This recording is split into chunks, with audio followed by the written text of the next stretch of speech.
जारी है और बॉर्डर पर सीसीटीवी कैमरों की मदद से नजर भी रखी जा रही है। इस पूरी मुठभेड़ में एटीएस के प्रोफेशनल कमांडोज लगे थे और इनपुट्स के आधार पर ही लगातार इस तरह की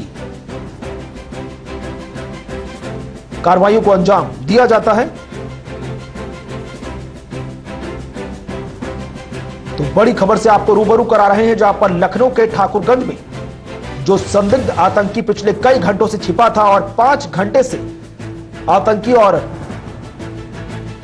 एटीएस के बीच मुठभेड़ चल रही थी। इस वक्त संवाददाता अब्दुल अहद हमारे साथ जुड़े हैं। अब्दुल, आखिरकार 5 घंटे तक चली मुठभेड़ के बाद इस आतंकी को मार गिराया गया है, क्या कुछ ताजा अपडेट्स हैं?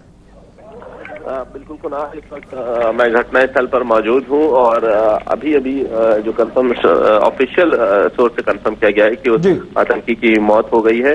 और जैसा कि मैंने आपको 2 घंटे पहले ही बताया था कि मुठभेड़ में उसके मरने की पुष्टि की जा रही थी।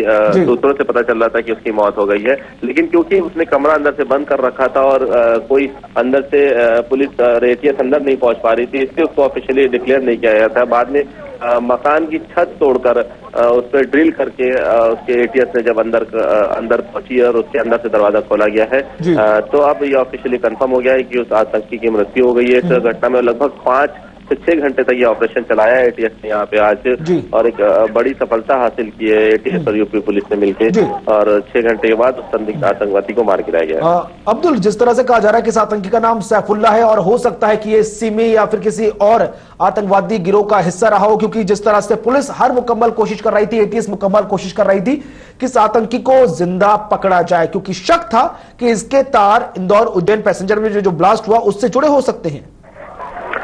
बिल्कुल आप सही कह रहे हैं कुणाल की पुलिस की पहले पूरी तरीके से उनकी कोशिश यही थी कि उसको आतंकी को जिंदा गिरफ्तार किया जाए, क्योंकि जिस मकान में वो छुपा हुआ था, जिस कमरे में अंदर छुपा हुआ था, उसको पुलिस ने चारों तरफ से घेर रखा था और शुरू में पुलिस ने फायर ओपन नहीं किया था ताकि उसको किसी तरीके से जिंदा गिरफ्तार किया जाए। लेकिन क्योंकि कई राउंड की फायरिंग हो रही थी, उसने कई राउंड की फायर पुलिस ने किए, तो उसके बाद स्मोक बम और जो दूसरे हथियारों का इस्तेमाल करके पुलिस ने उसको कब्जे में करने की कोशिश की, लेकिन आखिरकार पुलिस उसको जिंदा गिरफ्तार नहीं कर सकी और आखिर में उसको मार गिराया गया। चलिए, बहुत बहुत शुक्रिया अब्दुल अहद फोन लाइन पर जुड़ने के लिए और ताजा अपडेट देने के लिए। तो इस वक्त की बड़ी खबर से हम दर्शकों को रूबरू करा रहे हैं, जहां पर आतंकी सैफुल्ला को मार गिराया गया है। पिछले 5 घंटे से लखनऊ के ठाकुरगंज में एक मकान के अंदर ये छिपा था और लगातार एटीएस और इसके बीच मुठभेड़ चल रही थी। दोनों तरफ से कई राउंड फायरिंग हुई।